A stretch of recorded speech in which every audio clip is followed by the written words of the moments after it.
coming up here in the next few days. I know Republicans, I think I heard, are tomorrow night.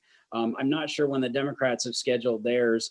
I just haven't had an opportunity to ask them, but that's what has typically been seen as a Democratic seat, but has been held the last few terms by a Republican in the Ottumwa area. So we'll see how that goes, how that shakes out. I know that one of the Republican candidates is a gentleman who served and held that seat before in Senator Mark Shelgren. But it's my understanding there's at least one other candidate and possibly as many as 3 other candidates in that special convention.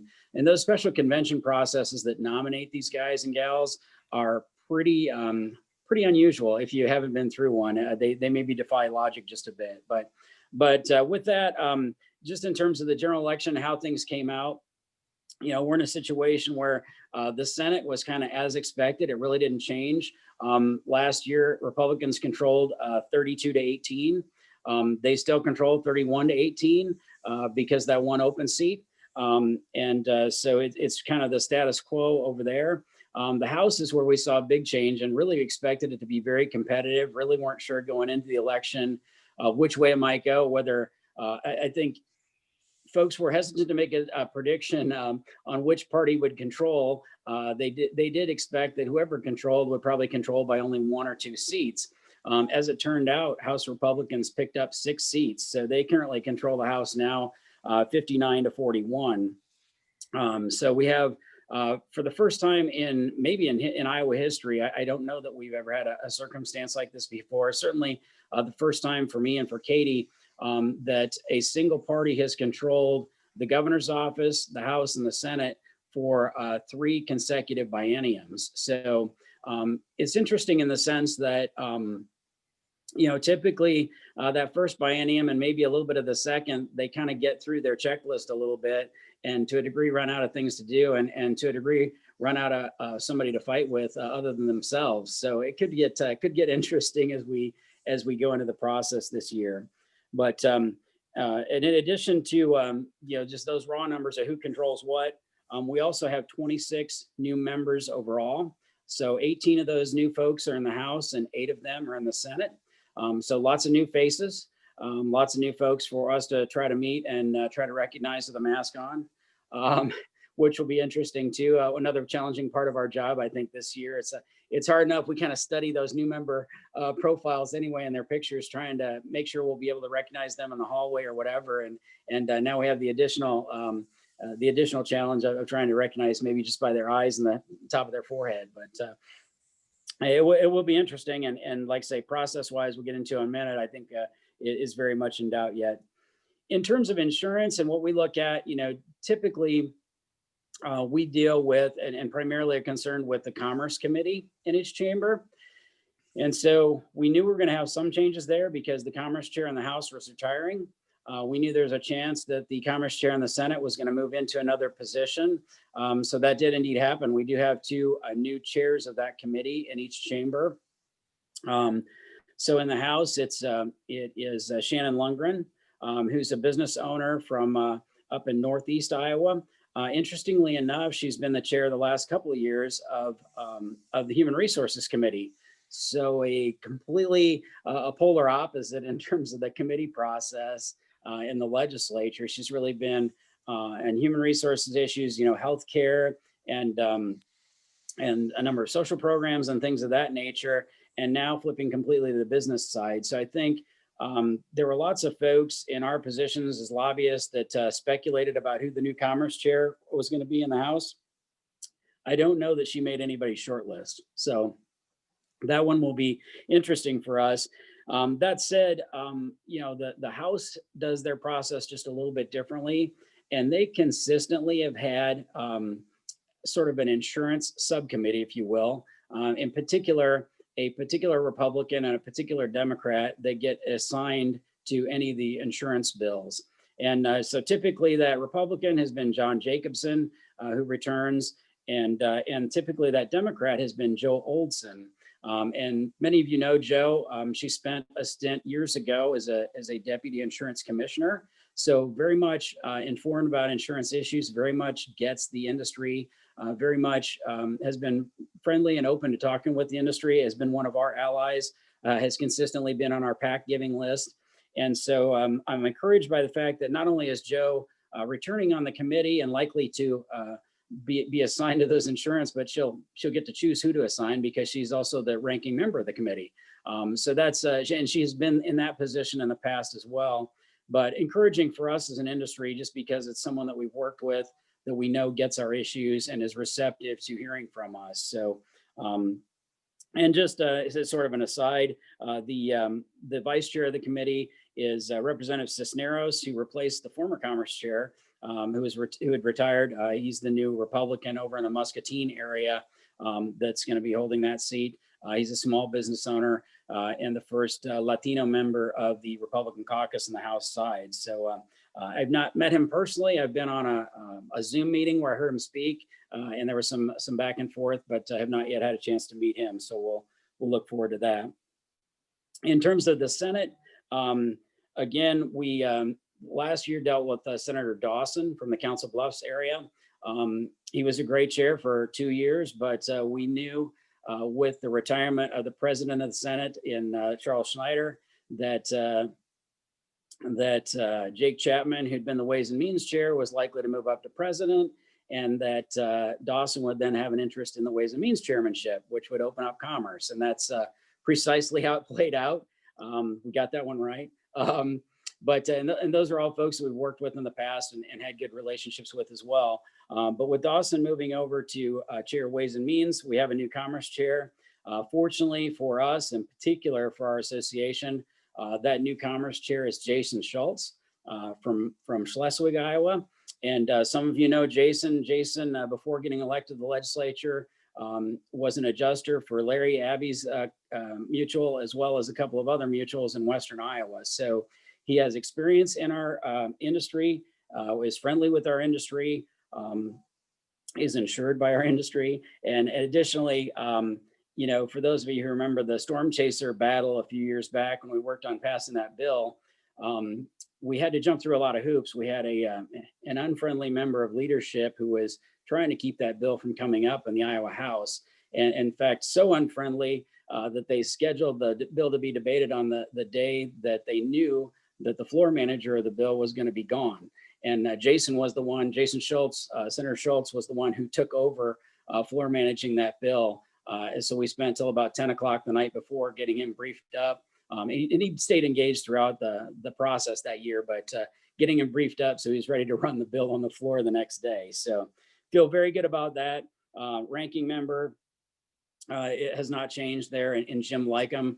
Jim's a friendly, in fact, those of you who know my former partner, Tom Fay, he and Jim were friends way back when they served in the House together. So I was friendly with Jim to start with, but I really got to know him and become close friends the last few years. We have served as sponsors on his fundraiser.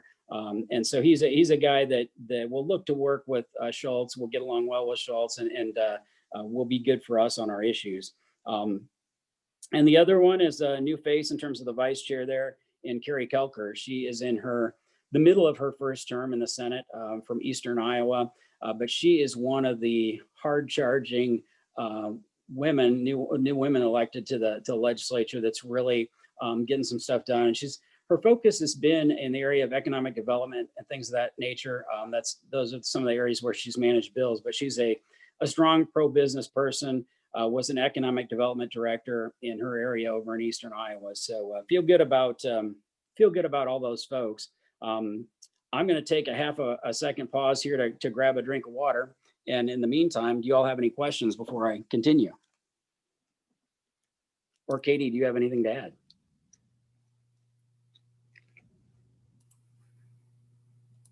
Just a reminder, you are muted. So if you have a question, whatever, you need to unmute yourself first.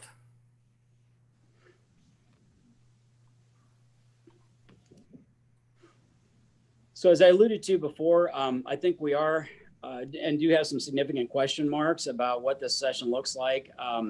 Every day is provided a little more, just to add some color to it. And I don't I'm not trying to be partisan in any of my statements. So anything I say about one or the others is I'm trying to be factual, not biased. But the two parties clearly view the coronavirus differently. I think that was evidenced through the general election and even the campaign as far as that goes. And it's going to make things really interesting as we go into this session. Again, it's different when we're back there in June and we just had the 2 weeks. Everybody kind of did their thing and you limped along and got through it. But ultimately, when we did that, we just had a few days left before what we call the second funnel. So most of the bills had been out of committee, had been through the subcommittee and committee process. And so we didn't have to do very much committee and subcommittee work in a COVID environment. And obviously this spring here, as we go back in, we're gonna have to do it all in a COVID environment, presuming that we proceed and do go all the way to the end here as expected. And so it's presented some challenges. There are a lot of rumors and not a whole lot of fact or direction yet on how we're going to do committees and subcommittees. During the 2 weeks in June, when they did subcommittees, they did them in the full chamber. And for those of you who've ever been before, and I know sometimes on Insurance Day on the Hill, you all have been able to come up and visit a subcommittee. Typically we're in a small conference room with maybe 20 people, crowded around a table. Obviously that's not happening. So the way they did those during the COVID 2 weeks, we did them in the chamber. Lobbyists would be in the gallery. If you wanted to speak, you came down to a microphone that was on the rail and you spoke to the whole chamber. So very much a different kind of format. And it sounds like they're looking at some things like that for full committee. Full committees are only going to be scheduled once a week. Typically, if you're a Commerce Committee, you would meet twice a week. They're going to do once. And it sounds like they're going to try to do some kind of an electronic format for the subcommittees. So really trying to ratchet those down. The committee chairs have been directed to narrow their focus and really only hold a subcommittee on a small number of bills that they expect to take up and to make it all the way through the process. And so on those subcommittees, we're hearing at this point that it'll probably be the 3 subcommittee members and their staff in a room, and then everyone else would participate via electronic format, a Zoom or some other kind of video format. Sounds easy enough, seems easy enough. The challenge is when you do that, you kind of open it up to the outside world. So anybody could hit that link. You could have, where typically not a lot of people would travel to the Capitol. Nobody has to travel anywhere. So you might have, whereas, a normal subcommittee, you'd have maybe anywhere from half a dozen to a dozen lobbyists. You might have that, and you might have, 20 or 30 members of the public joining in that decide they want to comment on a piece of legislation as well. So, and there's a lot of conversation and concern about what other ways folks might message via a video format, whether they place messages on the walls behind them or use other visual aids or even try to be disruptive of the process that way as well. And so I think there's a lot that's going to have to be sorted out on that. And I think there's really a big question mark as to how it's going to go. But ultimately, back to how the parties view it, Republicans are very much, I don't need to wear a mask. I'm not wearing a mask. We're doing this just like we normally do it. And Democrats are very much, I can't believe no one's wearing a mask. Everybody should be masked up. And so I think they've got some sorting out to do between the two parties on that. And ultimately, I think the Republicans have been a little bit, for lack of a better term, naive about how much they probably need to cooperate on that point and try to figure out things that they can both agree to. I think the other thing that we face, as we talk about being in the same building together for a better part of 4 months, is that we could have at any given point an outbreak or more than one outbreak amongst folks in the legislature that might shut us down for a couple of weeks. So we could see a circumstance where we're there for a period of time and then kind of go into suspended mode again, like we did last year but maybe this time just for a couple of weeks as opposed to a few months, and then be back. And then, who knows, it could even happen again. So I think and I was even on a text conversation late yesterday with a senator who intoned that they believe that, it was likely that at some point we'd have some kind of a COVID shutdown of the session for a period of time, or suspension for a week or two if we had an outbreak. So I think there's really a lot of uncertainties about process, and I really think even Senator Walz, who's the new Senate Minority Leader in the Senate, the call that I was on just prior to this was talking about they're still really talking and learning about how they think the process is going to work. So I think there'll be a lot of figure it out as you go, especially during these next 2 weeks. So we might see a circumstance where, while we typically have the first week is a lot of pomp and circumstance and kind of a slow start, we might even have a slower start as we try to figure out how to do subcommittees and committees in this new format.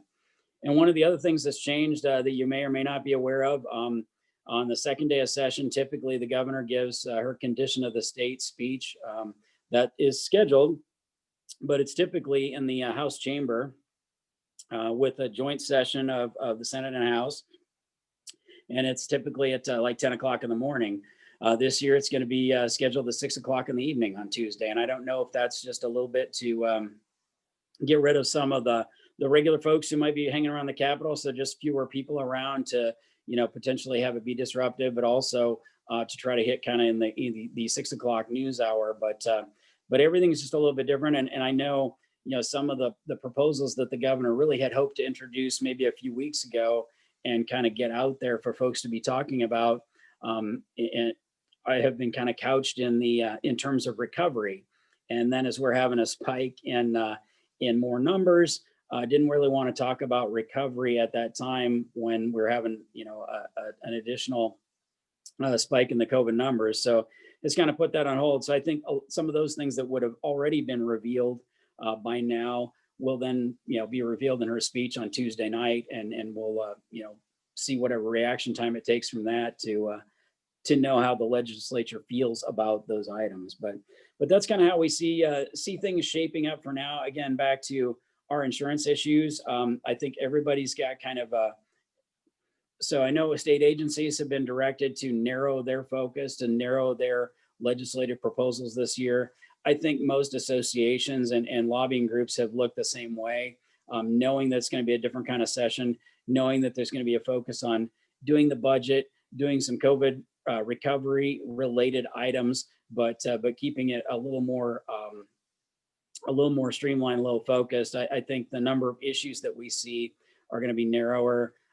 We haven't had a ton of items within the context of the insurance division. Again, their package of legislation is a little bit smaller than it has been as well.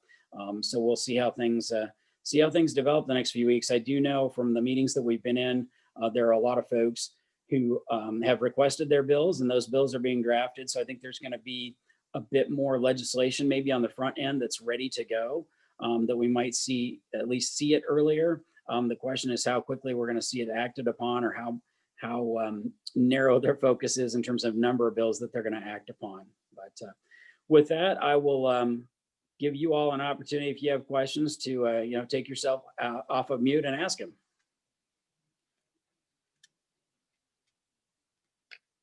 Or again, for Katie to give additions or corrections. I have no additions or corrections. I did think it was worth underlining and highlighting. The process is going to be very different. We were told at one point by a legislator that if there's not general consensus on a bill and there's some disagreement, that may be enough to kill it. But we'll see what that looks like. We just don't plan on that, right? We enter every conversation in every subcommittee as if it were a live round, because it is, but it will be truly the most flexible I've had to be trying to understand what to expect and what we're looking at. So.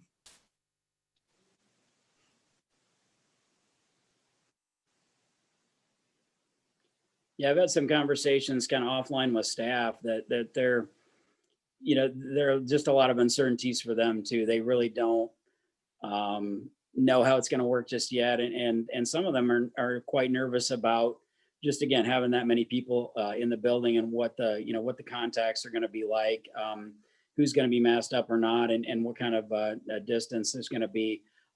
Typically they meet in, good sized rooms for their caucuses, but they definitely expanded that too during the 2 weeks last June.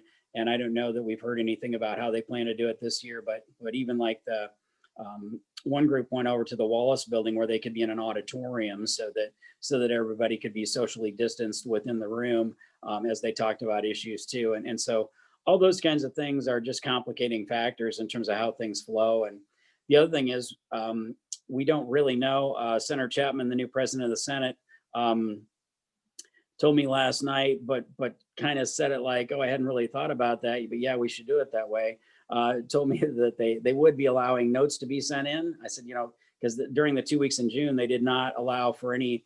So none of the committee rooms were open to us. None of the lounges where we normally would sit and listen to debate were open, and we had no ability to send in a note at either the lounge door or the front door, like we often do with you all when you're there for Insurance Day on the Hill. And on that note, I think every legislative reception has now officially been canceled. There was one lone holdout, and even they have canceled their reception this year. So we just haven't had the same kinds of opportunities to communicate. So it's going to be a lot more texts and calls and emails in terms of our legislative contact.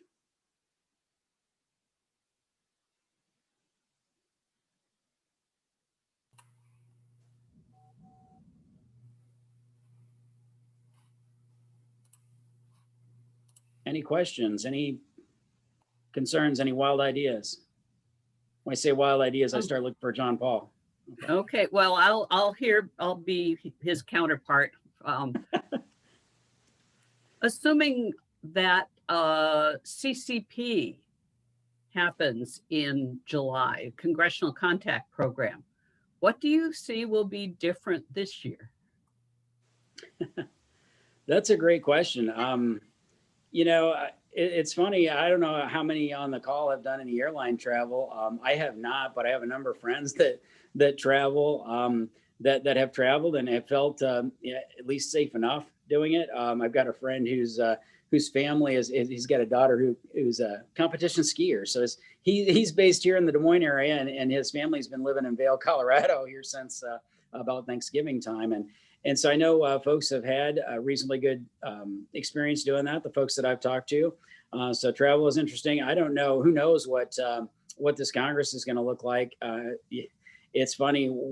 While you were asking your question, Jenny, I had texts that were popping up. A couple of my friends in the lobby that are watching Congress right now as they talk about the electoral votes. And apparently both chambers are in some kind of, shutdown or lockdown. So things are a little bit bananas at the federal level anyway.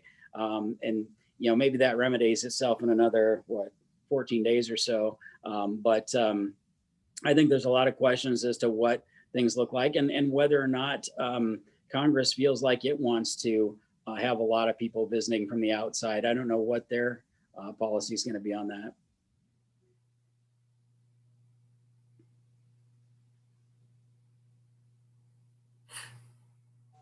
I'll throw it out there, Mike, the one open house or the one open seat that you'd mentioned earlier, any thought whether that's leaning one way or the other? It's very hard to say because, like I said, it's what's typically been a Democratic district up until the last couple of cycles, and so I think it depends a little bit on who the candidates are. Because it's typically a Democratic district. It's definitely Democratic in registration. Maybe more powder blue than dark blue or whatever. But we've had some candidates that were more populist, I would say is a better way to put it, that really fit the district, that would not be your traditional, maybe Republican candidate that had been able to win that seat. So I just think it really, and I think Democrats, frankly, have made a mistake on a couple of their nominations too, of not doing as well choosing a candidate. that's probably not helped by a special nominating convention on either side. You can get some really funky things that happen in those conventions, but it really does depend a bit on the candidates. I think both sides are well equipped to go to battle in that regard. I think both will run quality campaigns. I think there'll be a huge focus, and there always is, but particularly during the pandemic, there's been a huge focus on absentee voting. So they'll be, even bigger in terms of that number. But I think it's just really, really hard to call. It's been a Republican seat, so you kind of count it as that just because it has been, but it's really one that could go either way. Okay, thank you. And it doesn't have any real bearing on, whether Senate Republicans are at 31 or 32, anytime you're 30 or over, frankly, it's a bit soul crushing to the other side. You're within 1 or 2 votes of not even needing the other side to confirm a gubernatorial appointee. So the question is whether Democrats have a tiny bit of leverage or a little bit bigger leverage when it comes to that, because unfortunately they're in a very small minority. It really isn't very balanced.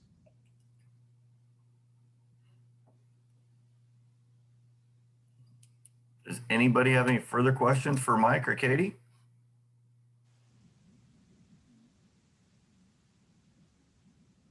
On that note, hopefully we'll be able to get together and play some golf this year too. Have a mutual insurance golf outing that we've missed.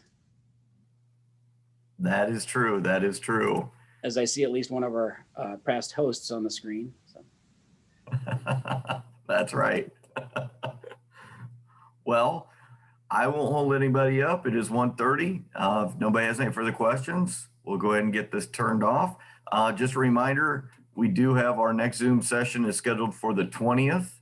That is with Kent Forney.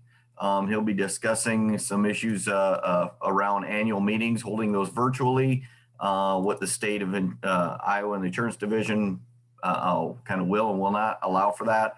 And then also some issues around communications with your customers virtually and through the social media aspect. So that we look to hear from on the 20th. And then on the 27th, we have, I'm sorry, I'm going to pull it up here. Daniel Mathis. He will be talking to us on that day, tying to, jeepers, I've got it pulled up here. Sorry.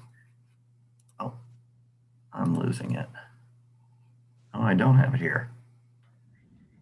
Dan will be speaking on what changes are taking place in required annual statements for 518 companies. Correct. Thank you, Jenny. All right. Well, I appreciate everybody's time. Have a good rest of your day and the rest of your week. Thank Take you. care. Thanks, Mike. Thanks.